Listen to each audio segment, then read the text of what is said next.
बिस्मिल्लाहिर्रहमानिर्रहीम।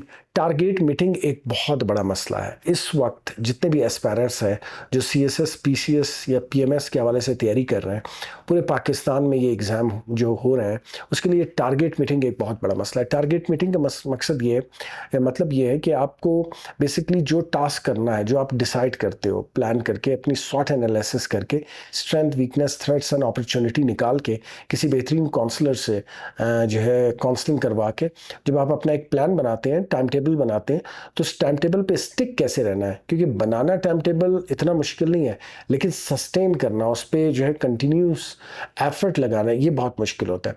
तो उसके लिए मेरी राय ये है कि आप अपनी टारगेट मीटिंग सेट कर लें कि डेली बेसिस पे आपने कितने टॉपिक और कितने चैप्टर्स तैयार करने हैं, और फिर उसको डिवाइड करें अपने आवर्स में और जो है वो उसमें। अब ये बहुत सारे लोग मुझसे क्वेश्चन करते हैं कि कितने घंटे जो है वो डेली तैयारी करनी चाहिए।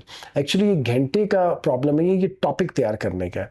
अगर तो आप 2 टॉपिक तैयार करते हैं 3 घंटे में, तो 3 घंटे आपने पढ़ना है डेली, और अगर आप 2 टॉपिक तैयार करते हैं 8 घंटे में, तो आपने 8 घंटे पढ़ना है। तो घंटों का हिसाब नहीं है, टॉपिक तैयार करने का हिसाब है कि कितने टाइम में आप टॉपिक तैयार करते हैं, क्योंकि बेसिक हमारा अल्टीमेट गोल ये होता है कि हमारा टास्क कंप्लीट हो। तो टास्क ओरिएंटेड होना पड़ेगा कम्पिटिटिव एग्जामिनेशन के लिए। और जो लोग एकेडमीज़ में पढ़ रहे हैं, अगर उनके टास्क कंप्लीट नहीं हो रहे, यानी डेली बेसिस पे जो उन्होंने डिसाइड किया वो पढ़ नहीं पा रहे, तो इसका मतलब ये हुआ कि वो सीएसएस की या पीसीएस की जर्नी में अभी तक जो है ना वो बहुत ज़्यादा आगे नहीं बढ़ पाएंगे। तो इसके लिए बहुत ज़्यादा ज़रूरी है कि एक मोटिवेशन और सेल्फ डिसिप्लिन, अगर इसके साथ आप चलेंगे तो आपके लिए बहुत ईजी होगा कि आप अपनी टारगेट मीटिंग को मीट कर सकें।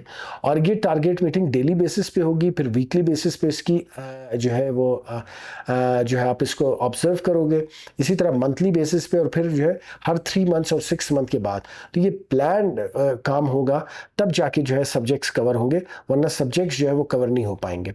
हमने ये हमारा तजर्बा है, हमने देखा है लोग 2-2 साल से तैयारी कर रहे हैं, लेकिन अभी तक सीएसएस के सारे सब्जेक्ट्स कवर नहीं कर पाए। इसी तरह 2-2 साल से तैयारी कर रहे हैं, पीसीएस के सब्जेक्ट्स कुछ रह गए। तो जब तक आपके सारे सब्जेक्ट्स कवर नहीं होंगे और एक कंपोज तरीके से आप तैयारी नहीं कर पाएंगे, टारगेट मीटिंग को आप मीट नहीं करेंगे, तो फिर आपके लिए बहुत मुश्किल होगा एग्जाम में बैठना। क्योंकि आपके अंदर ये होगा कि जब आपकी टारगेट मीटिंग पूरी नहीं हुई तो आपके सब्जेक्ट्स कंप्लीट नहीं होंगे, और जब आपके सब्जेक्ट्स कंप्लीट नहीं होंगे तो सबसे बड़ा मसला जो आपको रहेगा वो ये रहेगा कि आपको एंजाइटी होगी, और फिर जो एग्जाम की डेट करीब आएगी तो फिर एक वक्त ऐसा आएगा कि आप एग्जाम में बैठेंगे नहीं, और इसी तरह कई साल एग्जाम होते रहेंगे, या जो है आप उसमें एग्जाम को अटेम्प्ट नहीं करेंगे। तो अटेम्प्ट करने के लिए सबसे इंपॉर्टेंट ये है कि आपकी टारगेट मीटिंग यानी सब्जेक्ट आपके कवर होने चाहिए, और सब्जेक्ट कवर होने के लिए सबसे अहम चीज़ ये है कि आप स्वॉट एनालिसिस करके, किसी काउंसलर से गाइडेंस लेके, सब्जेक्ट सिलेक्शन को तैयार करके, और फिर टाइम टेबल बना लीजिए। उस टाइम टेबल के ज़रिए से जो है वो फिर आप अपनी टारगेट मीटिंग को मीट करेंगे, और फिर उसके बाद आपके सब्जेक्ट्स कवर होंगे। और एग्जामिनेशन फोबिया जो आपको होता है जब पेपर अटेम्प्ट करने का टाइम आता है या मॉक एग्जाम देने का टाइम आता है, वो एग्जामिनेशन फोबिया आपका दूर हो जाएगा। तो इसके लिए मेरी राय ये है कि आप जल्द अज जल्द जो है अपनी स्वॉट एनालिसिस कराएं। उसके लिए अगर आप अनफाल आ सकते हैं तो अनफाल आ जाएं। ऑनलाइन भी अनफाल काउंसलिंग जो है स्टार्ट कर चुका है, और इसके लिए ये कि अगर आपने ऑन कैंपस करना है, फिजिकल करना है, तो आप यहाँ आके ज्वाइन कर सकते हैं, और जो है बेहतर तरीके से हम आपकी रहनुमाई इंशाल्लाह करेंगे इसमें।